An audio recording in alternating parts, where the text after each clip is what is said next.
अस्सलाम वालेकुम स्टूडेंट, मैं हूं Tarzain from Jinnah grammar secondary school. आपको पता है हमने चैप्टर नंबर 14 स्टार्ट किया हुआ है। आज हमने चैप्टर नंबर 14 के फर्स्ट 4 न्यूमेरिकल्स करने हैं। हमारे पास जो न्यूमेरिकल नंबर 14.1 है उसमें वो स्टेटमेंट में बता रहा है कि speed of light in air जो है उसको हम c से जाहिर करते हैं। वो 3 रेज़ पावर 10 की पावर 8 मीटर पर सेकेंड है। इसी तरह से speed of light in water जो है उसको हम v से जाहिर कर रहे हैं और वो हमारे पास 2.5 रेज़ पावर 10 की पावर 8 मीटर पर सेकेंड है। 2 में वो कह रहा है आपने refractive index of water find out करना है और रिफ्रैक्टिव इंडेक्स ऑफ वाटर जो है वो बराबर होता है n is equal to c over v।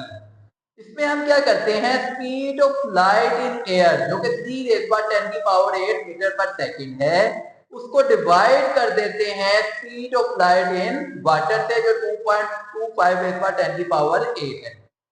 Student basically आपने जिस भी ऑब्जेक्ट का रिफ्रैक्टिव इंडेक्स फाइंड करना होता है जस्ट हम उसमें क्या करते हैं कि उसको speed of light in air जो कि 3 रेज़ पावर 10 की पावर 8 है उसको उस ऑब्जेक्ट में जो स्पीड ऑफ लाइट पाई जा रही है उसके साथ डिवाइड कर देते हैं।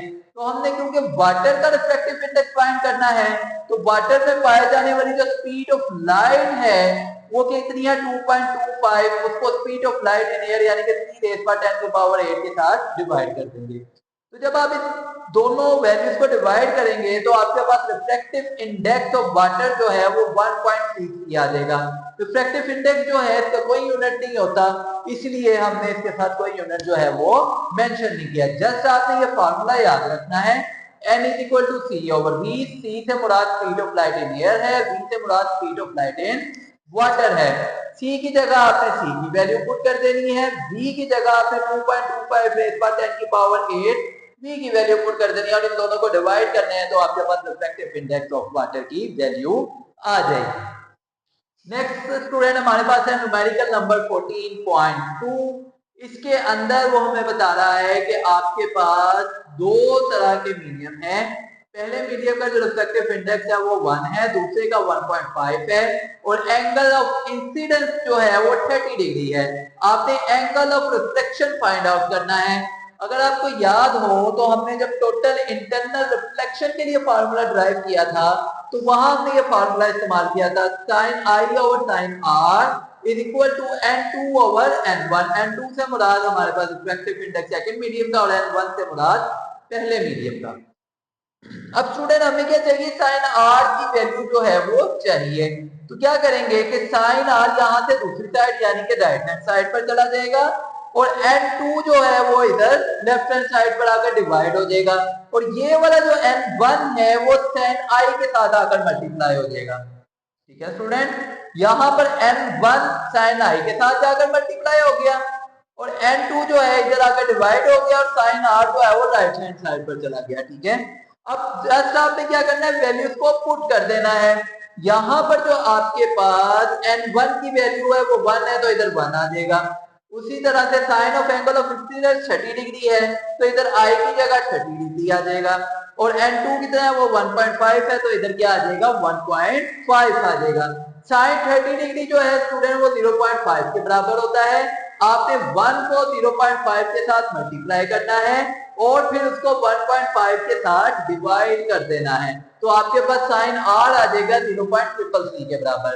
आपको एंगल ऑफ रिफ्लेक्शन चाहिए इसलिए साइन को दूसरी साइड पर ले जाएंगे, ये साइन इनवर्स बन जाएगा। जब आप 0.333 का साइन इनवर्स लेंगे तो आपके पास एंगल ऑफ रिफ्लेक्शन आ जाएगा 19.47 डिग्री। नेक्स्ट स्टूडेंट हमारे पास तीसरा न्यूमेरिकल है, उसमें आपको एंगल ऑफ इंसिडेंस बताया गया है और इसी तरह से आपके पास एक ग्लास स्लैब है उसमें से रे गुजर रही है और उस ग्लास स्लैब का जो रिफ्रैक्टिव इंडेक्स है वो आपके पास 1.52 है। आपने एंगल ऑफ रिफ्रैक्शन फाइंड करना है। मिसाल के तौर पर जब ग्लास स्लैब में से रे गुजरेगी तो वो किस एंगल पे रिफ्लेक्ट होगी वो एंगल आपने फाइंड आउट करना है।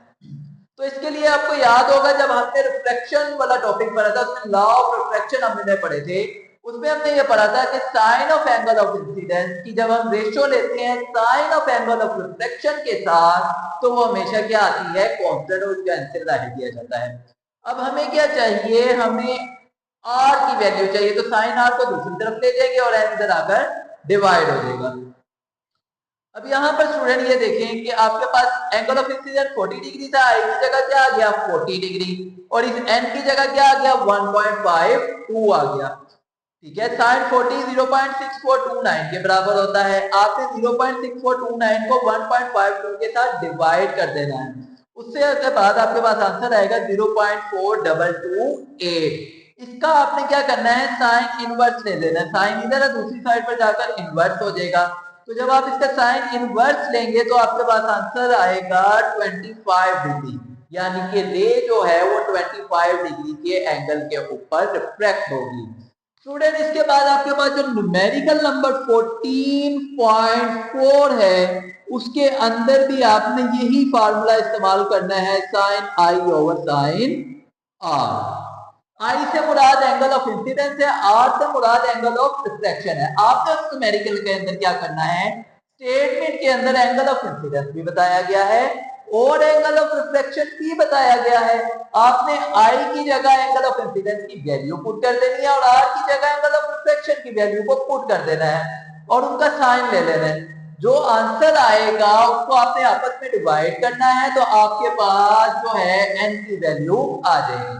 ये तीनों न्यूमेरिकल आपने नोट डाउन करने हैं और 14.4 आपने खुद होमवर्क में नोट करके लाना है। तो ये था हमारा आज का लेक्चर। मिलते हैं नेक्स्ट लेक्चर में। अल्लाह हाफिज़।